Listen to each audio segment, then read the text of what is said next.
이 시대의 위대한 영성가로 우리에게 존경을 받고 있는 분 중에 헨리 나우엔이라는 분이 계십니다. 이 헨리 나우엔, 이분은 지금은 이제 고인이 되셨지만 이분은 많은 책과 그다음에 많은 강연과 이런 것들로 우리에게 많은 감동을 준 분이지요. 이분은 어렸을 때부터 수재로 많은 사람들의 주목을 받던 분이었습니다. 사람들의 바람대로 이분은 결국 예일대학교의 종신 교수직을 얻게 되었고, 이후에는 하버드 대학에 옮겨서 그곳의 신학부에서 학생들을 가르치게 되었지요. 모든 사람들이 존경할 만한 자리에 섰습니다. 그리고 이분이 쓰는 책들을 통해서 수많은 사람들이 감동을 받고, 그리고 쓰는 책마다 거의 베스트셀러가 되었습니다.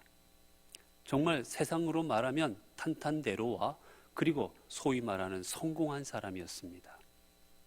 그러던 그가 1985년에 갑자기 자신의 모든 것을 다 내어 던지고, 그리고 저 캐나다의 토론토 근처에 있는 라쉬루 데이브레이크라는 그러한 우리 장애인들이 모여 있는 그 공동체에 들어가기로 선언을 합니다.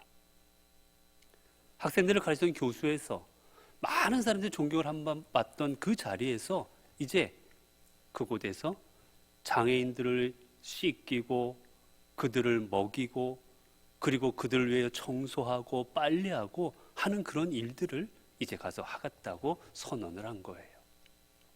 그리고 실제로 그는 1995년에 심장마비로 세상을 떠날 때까지 그곳에서 평생을 그들을 섬기며 살아갔습니다.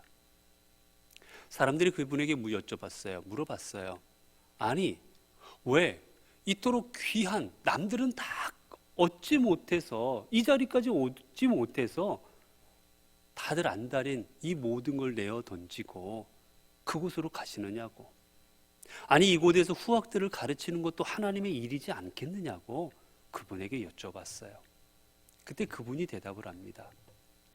내가 오르막길을 올라가는 인생길일 때에는 나는 그곳에서 성공과 칭찬에 가려서 예수 그리스도를 보지 못했습니다. 주님이 내 눈에 보이지 않았습니다. 나는 이제 낮은 곳에서 이들을 섬기며 그곳에서 주님을 보게 되었습니다. 나는 이 낮은 곳에서 예수 그리스도를 만날 것입니다. 그러면서 그는 그곳에서 장애인들을 섬기며 인생의 마지막을 보내게 되었던 거예요. 인생의 오르막길에서는 예수님이 보이지 않았다. 그렇습니다. 이런 내가 인생의 오르막길을 올라갈 때에는 목표가 눈에 보입니다. 내가 얻어야 될 게 눈에 보입니다. 그리고 그곳에 있는 사람들이 보입니다. 내가 그곳까지 가기 위해 필요한 사람들, 내가 그곳에 가 있을 때 내게 필요 없는 사람들, 수많은 사람들이 눈에 보이는 거예요. 그리고 그 사람들의 칭찬과 격려와 환호를 받게 되면 그곳에서는 사람들 그리고 나 자신만 보게 됩니다. 그러나 우리가 저 낮은 곳으로 내려갈 때 고통과 그리고 아픔과 그리고 때로는 실망도 있는 저 낮은 곳으로 내려갈 때 우리는 그 인생의 내리막길에서 예수 그리스도를 보게 됩니다. 왜 그렇습니까? 주님이 그곳에 계시기 때문입니다. 우리는 그 인생의 낮은 곳에서 비로소 내가 죄인인 것을 깨닫게 되고, 우리는 인생의 그 낮은 곳에서 비로소 내가 할 수 있는 게 아무것도 없다는 것을 깨닫게 되고, 그 인생의 낮은 곳에서 그들을 섬기고 계시는, 낮은 자들을 섬기고 계시는 그 주님을 만날 수 있기 때문에 우리는 인생의 낮은 곳에서 주님을 만나게 되는 것입니다. 우리는 세월을 지나가며 한 살 한 살 다 나이를 먹게 되지요. 여러분도 2021년을 통해서 한 살 더 드셨지 않습니까? 저도 2021년을 보내며 이제 50년 하고 몇 개월을 더 살았습니다. 우리는 다 이렇게 나이 먹으며 살아가요. 태어나서는 영아기, 그 다음에 유아기, 그 다음에 아동기, 청소년기, 그리고 청년을 거치며 우리는 점점점 나이를 먹어갑니다. 근데 우리는 점점 나이를 먹어가면 한참 나이를 먹은 우리 분들을 지칭하는 단어가 있습니다. 바로 노인이라고 부릅니다. 연세 많이 드신 분들을 노인이라고 부르지요. 그런데 노인 말고 또 다르게 부르는 말도 있습니다. 어른이라고 부릅니다. 나이가 들면 우리는 때로는 어른, 집안의 어른입니다. 우리 가문의 어른입니다라고 어른의 표현을 씁니다. 같은 말인 것 같지만 전혀 다른 표현입니다.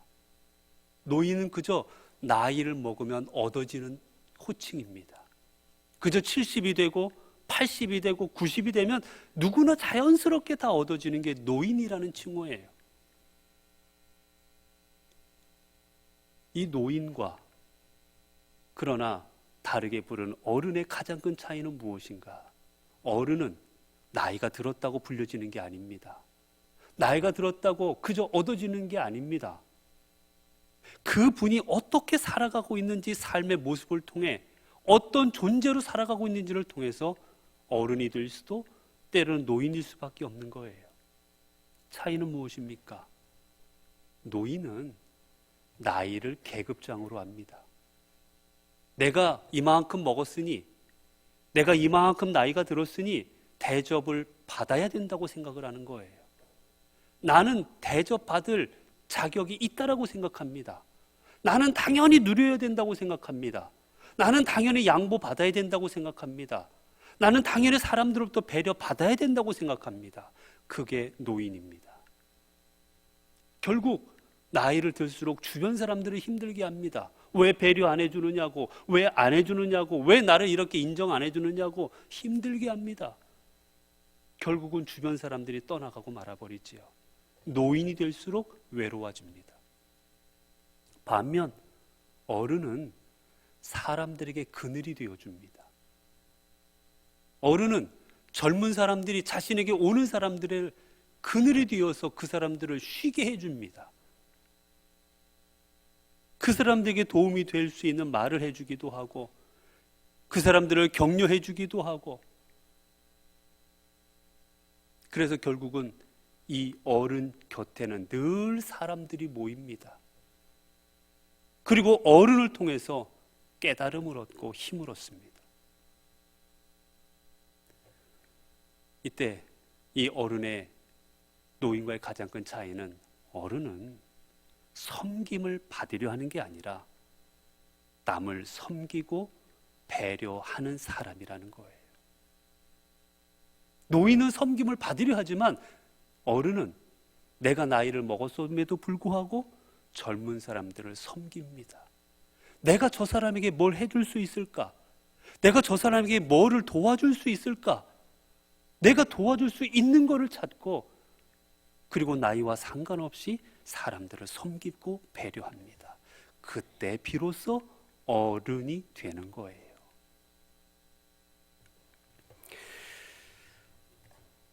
그렇습니다. 진정 우리가 이 땅에 점점 나이를 먹어가면서 우리가 되어야 될 존재는 노인이 아니라 어른인 것입니다.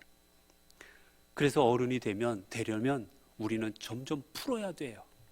마음도 풀어야 되고, 인생을 베풀어야 되고, 섬김으로 베풀며 살아갈 때 어른이 될 수 있는 겁니다.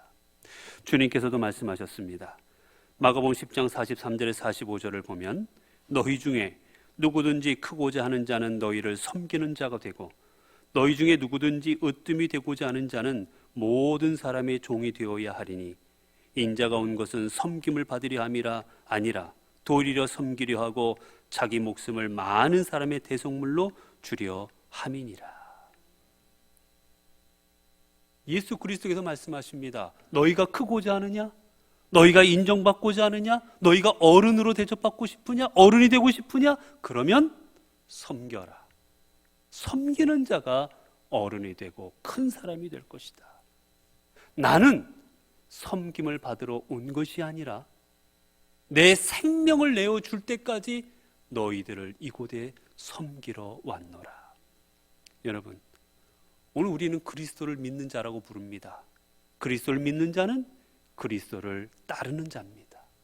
그리스도를 따른다라는 것은 주님이 걸어가신 길을 우리도 걸어가는 겁니다. 주님께서 행하신 일들을 우리도 행하는 겁니다. 분명 주님 말씀하셨습니다. 나는 섬기러 왔노라. 주님께서는 평생을 섬기셨습니다. 30살이 되시기까지는 하나님을 통하여 부모를 섬겼고 가정을 섬겼고, 30이 넘어가서는 공생애를 통하여 이 땅의 수많은 사람들을 섬겼습니다. 주님이 섬긴 사람들이 다 누굽니까? 그럼 버림받은 사람들이었어요. 죄인들이었습니다. 병자들이었습니다. 손가락질 당하는 창녀요, 손가락질 당하는 사람들, 바리스타, 세리라든지 세상에서 사람들한테 업신여기던 사람들을 주님은 다 섬기셨습니다. 십자가에 달려 돌아가시기까지. 그들을 섬김으로 인해 오해도 받으셨고, 그들을 섬김으로 인해 핍박도 받으셨고, 그들을 섬김으로 인하여 수많은 사람들에게 어려움도 당하셨지만 결코 이 섬김을 포기하지 아니하시고 내 삶은 섬김의 삶임을 기억하며 그 길을 걸어가셨습니다. 그렇기에 오늘 우리가 그리스도를 섬긴다 하면 우리도 당연히 주님이 그러셨듯 우리도 사람들을 섬기는 삶으로 살아가야만 되는 것이지요. 만약 우리가 하나님을 섬긴다 하면서도, 예수 그리스도를 믿는다 하면서도 우리의 주변의 사람들을 섬기고 있지 못하다면 우리는 주님을 믿는 자가 결코 될 수 없는 겁니다. 이 사실을 너무나도 잘 알았던 사도 바울, 그는 자신의 죽음을 앞두고 오늘 본문에서 이렇게 권면하고 있습니다. 오늘 본문의 21절을 보면 그리스도를 경외함으로 피차 복종하라. 너희는 범사에 하나님 앞에 감사하고 또 뭐를 해야 되느냐? 범사에 피차, 서로 간에 서로 복종하라. 여러분, 이 복종하다라는 말, 이 말은요 휘포다소라는 헬라어입니다. 휘포라는 말하고 다소라는 말이 합해진 말이에요. 휘포라는 말은 아래, 이 밑에라는 뜻이에요. 다소라는 말은 배치하다, 거기 있다라는 뜻입니다. 즉 뭐냐? 복종하다라는 것은 그 사람 밑에 있는 거예요. 그 사람 아래에 있는 겁니다. 그런데 이 단어에는 중요한 의미가 또 하나 있습니다. 복종하다라는 것은 내가 어쩔 수 없이 수동형으로 하는 게 아니라 이 단어에는 자동형의 의미가 담겨 있어요. 즉 뭐냐? 내가 스스로 내 자신을 밑에 내려놓는 겁니다. 그게 진정한 복종인 거예요.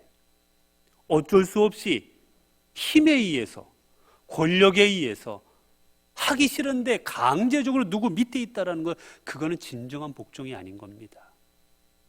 복종은 내 스스로가 자발적으로 내 자신을 그 사람 밑에 두는 거예요. 그래서 이 말을 더 깊이 들어가 보면 이 말은 누구에게 복종한다라는 것을 넘어서서 이 말은 누군가를 섬기다라는 의미입니다. 다른 사람 발 밑에서, 다른 사람 아래에서 그 사람을 섬기는 삶, 그 삶이 진정 사도 바울이 우리에게 권면하고 있는 삶인 거예요.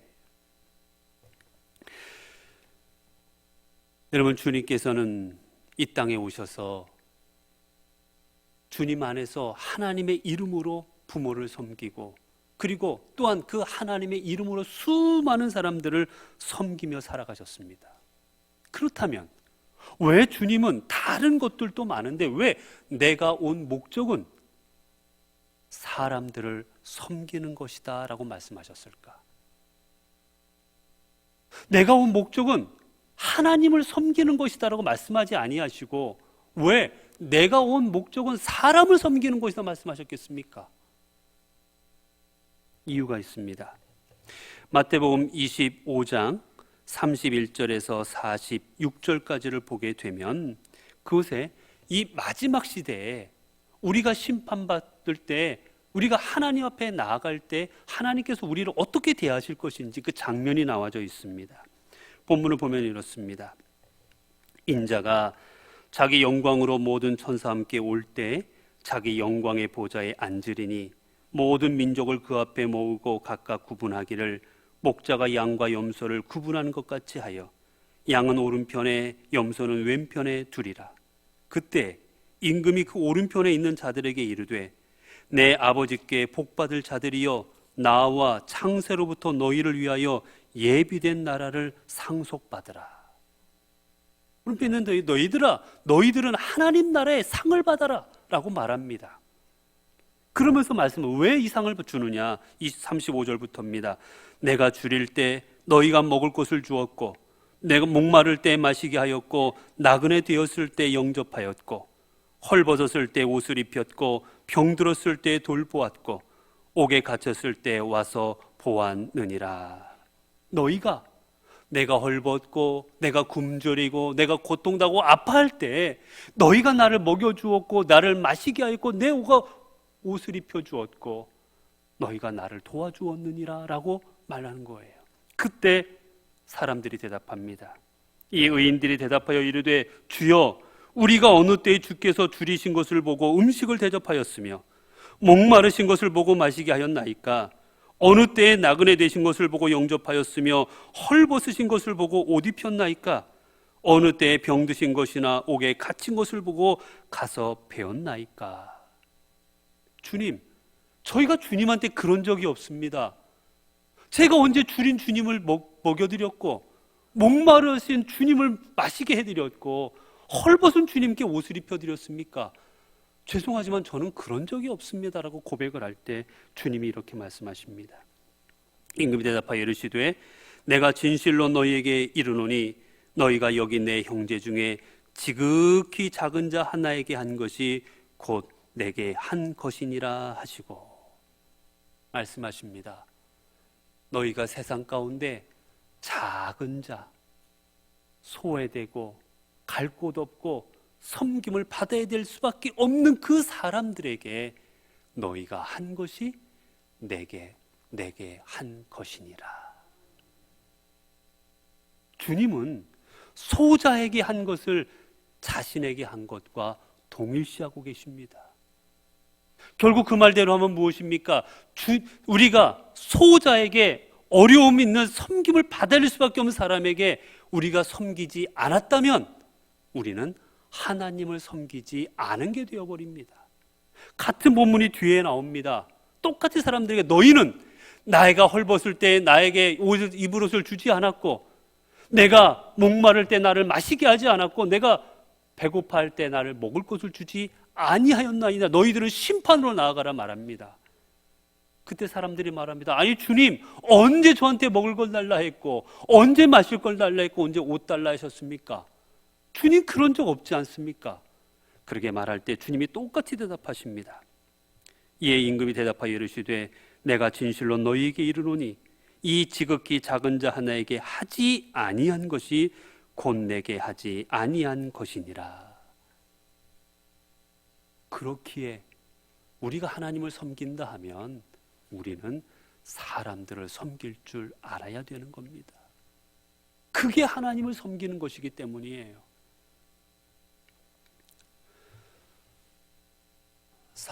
바울이 다메섹에 있는 그리스도인들을 잡아 가두러 다메섹상으로 나아가고 있는 도중이었습니다. 그때 이제 주님께서 사울, 즉 바울에게 나타나시게 되지요. 그때 주님께서 바울에게 이렇게 말씀하십니다.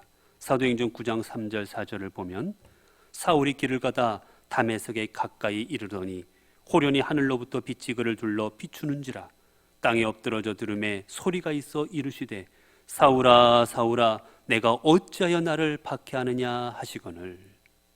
주님 말씀하십니다. 사울아 내가 어찌하여 나를 박해하느냐. 근데 여러분 죄송하지만 사울은 주님을 만난 적이 없습니다. 주님이 살아계실 때 주님을 대면한 적이 없는 사람이에요. 그러나 주님 말씀하시죠. 내가 왜 나를 박해하느냐. 바울이 박해했던 사람은 다른 사람이 주님이 아니라 성도들이었습니다. 그런데 주님께서는 성도들을 박해한 걸 가지고 왜 나를 박해하느냐 말씀하시는 거예요. 결국 우리가 성도들을 섬기지 아니하면 주님을 섬기지 아니하게 되는 겁니다. 주님은 성도들을 자신과 동일시하고 계시거든요.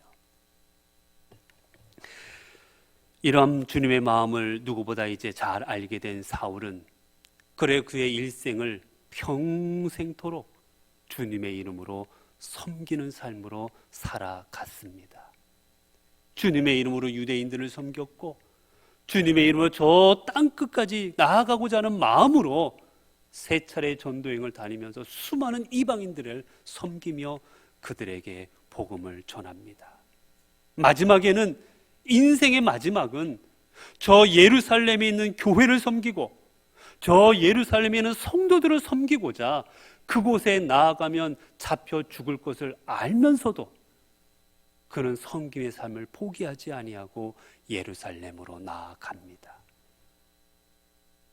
결국 주님께서는 예루살렘에 붙잡힌 그의 삶을 그곳에서 허무하게 맞춰지도록 내버려 두지 아니하시고 더 나아가 저 로마에까지 가서 그곳의 성도들을 섬기고 교회를 섬길 수 있는 큰 은혜의 길을 그에게 열어주십니다. 여러분, 그렇습니다. 우리 하나님은 당신 앞에 나와 낮은 자가 되어 섬김의 삶을 살아가는 자를 통하여 하나님의 위대한 일들을 이루어 가시는 겁니다. 수많은 사람들은 큰 사람이 되고 싶어 합니다. 큰 사람이 되기 싶어 해요. 여러분, 왜 학생들이 밤잠 못 자며 공부합니까? 왜 죽어라 그렇게 연습합니까? 왜 그토록 회사에서 열심히 일합니까? 왜 승진하려고 그토록 노력합니까? 다 이유는 섬김 받을 자리에 서고 싶기 때문입니다. 사람들로부터 인정받고 싶은 자리에 서고 싶기 때문에 그토록 공부를 열심히 하고 그토록 열심히 노력해서 위에 올라가고 싶은 거예요. 큰 사람이 되고 싶은 겁니다. 그러나 여러분, 주님께서 우리에게 분명히 말씀하셨습니다. 큰 자가 되고자 하느냐? 너희는 섬기는 자가 되어라. 섬기는 자가 될 때 하나님은 그 사람을 큰 사람으로 쓰시는 거예요.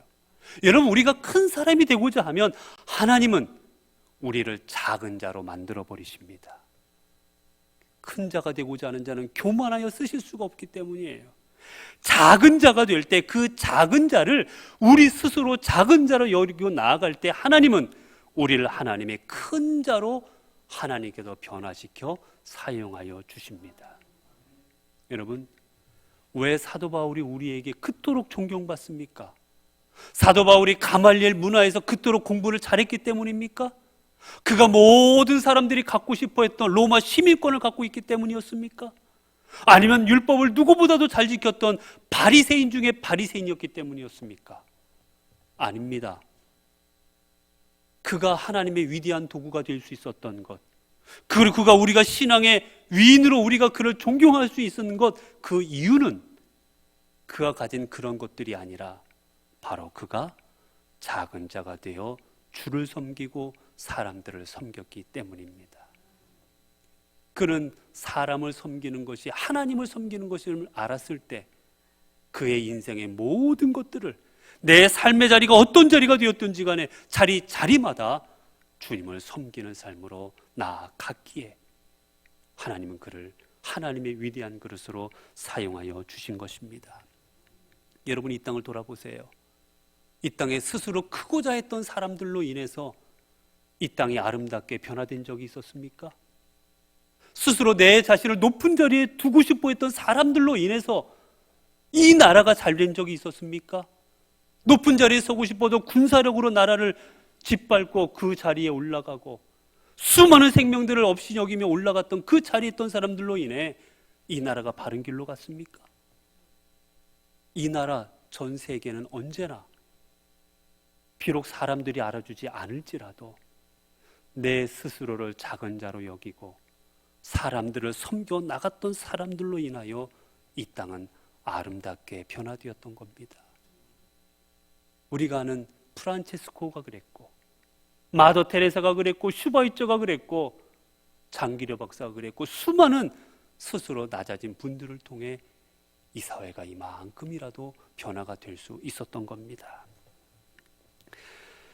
여러분, 그렇기에 오늘 우리는 하나님 앞에 큰 자가 되기를 구하기보다 우리는 주님이 그러셨던 것처럼 작은 자가 되어야 될 것입니다. 내 스스로를 다른 사람들의 발 앞에 내려놓는, 주님이 제자들 앞에 무릎 꿇고 그들을 섬기셨던 것처럼 우리도 무릎 꿇고 사람을 섬기는 자리로 내려가야만 될 것입니다. 마틴 루터 킹 목사님은 자신의 유언이라는 글을 통해서 자신의 마지막을 이렇게 해달라고 우리에게 부탁하였습니다. 내가 세상을 떠난다면 나는 당신들에게 다음과 같은 유언을 남기고 싶습니다. 내가 이 세상을 떠난다면 거창한 장례식을 삼가 주십시오. 그리고 긴 찬사도 삼가 주십시오. 또 내가 노벨상 수상자라는 것도 말하지 말아 주십시오. 나이 학벌도 그렇게 중요한 것이 아닙니다. 내가 바라는 것은 오직 마틴 루터 킹은 다른 사람들을 위하여 살다가 갔다고 말하여 주는 것입니다. 나는 가난한 사람들에게 빵을 주기 위해, 헐벗은 사람들에게 옷을 주기 위해 살다가 갔다고 말해 주십시오. 내 생에서 감옥에 갇힌 사람들을 찾다가 갔다고, 무사람들을 섬기고 사랑하다 갔다고 말해 주기를 나는 바랄 뿐입니다. 사랑하는 성도 여러분, 우리의 삶을 돌아보시기 바랍니다. 우리 주변에 이루어지고 있는 수많은 문제들, 수많은 다툼, 수많은 아픔, 거의 대부분 내가 섬김의 자리에 서지 아니하고 내가 섬김 받는 자리에 서려고 하기 때문에 벌어지는 일들이 아닙니까? 목사 대접받아야 되고, 장로 대접받아야 되고, 권사 대접받아야 되고, 내가 대접받아야 되기 때문에 그 기득권을 내려놓지 못해서 벌어지는 일들 아니겠습니까? 가정에서도 아버지로, 어머니로, 남편으로, 아내로 우리가 가족들을 섬기기보다는 내가 아버지니 내 말 따라야 되고, 내가 남편이니 내 말 따라야 되고, 내 삶의 기득권들을, 권위를 주장하느라 늘 가정이 평안치 못한 것 아니겠습니까? 우리 이 사회도 내 이익을 뺏기지 않으려고, 내 기득권을 놓지 않으려고 그토록 목소리들을 높이기에 그렇게 매번 사회가 시끄러운 것 아니겠습니까? 이제 우리가 나아가야 될 삶은 무엇입니까? 우리가 가야 될 삶은 주님이 걸어가신 길입니다. 그리고 그 길은 섬김의 길입니다. 섬김은 다른 것 아닙니다. 다른 사람들의 발 아래 우리가 무릎 꿇는 겁니다. 주님이 제자들 앞에 무릎 꿇었던 것처럼 우리도 무릎을 꿇어야 됩니다. 이제 우리 모두 우리 성도들을 위하여 무릎을 꿇는 자가 됩시다. 우리 모두 가족들을 위하여 무릎 꿇는 자가 됩시다. 이제 우리 모두 주변의 사람들을, 이웃들을 위하여 그 발 앞에 무릎 꿇는 자가 되시기를 바랍니다. 바로 그곳에 주님이 계십니다. 우리가 무릎을 꿇을 때 비로소 우리는 그곳에 함께 무릎 꿇고 계시는 주님을 만나게 될 것이고, 우리가 무릎을 꿇을 때 그곳에 무릎 꿇고 계시는 주님의 눈길과 내 눈길이 마주쳐지게 될 것입니다. 우리의 삶이 이런 무릎 꿇는 자의 삶을 통하여 나아갈 때 하나님은 우리를 통하여 이 사회를, 우리의 가정을, 우리의 교회를 아름답게 변화시켜 주실 것입니다. 기도하겠습니다.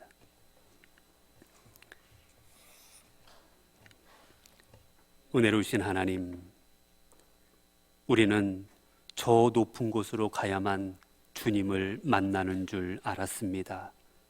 내가 높아져야만, 내가 인기가 많아져야만, 내가 인정받아야, 내가 성공할수록 그곳에 주님 계시고 주님 또한 영광 받으시고 기뻐하실 줄 알았습니다. 그러나 오늘 말씀을 통하여 주님 만나는 곳은 저 높은 곳이 아니라 우리가 무릎을 꿇고 우리의 머리를 숙인 그 자리임을 깨닫게 하여 주시니 감사합니다. 이제 우리도 이제는 저 낮은 곳에서 머리를 숙이고 계시는 그 주님처럼, 그곳에 임재하고 계시는 주님처럼 우리도 물을 끓음으로 말미암아, 그리고 우리의 고개를 숙임으로 말미암아 그곳에 계시는 주님을 만나게 하옵소서. 나의 기득권을 주장하느라 내 섬김의 자리를 포기하는 어리석은 자가 되지 않게 하옵소서. 날마다 무릎 꿇는 삶으로 인해 그곳에서 이루어지는 감동의 역사와 은혜의 순간들로 이끌어 우리의 삶이 날로 날로 새로워지게 하여 주시고, 우리를 통해 우리의 삶의 자리들이 새로워지게 하옵소서. 우리 주 예수 그리스도의 이름으로 기도드리옵나이다. 아멘.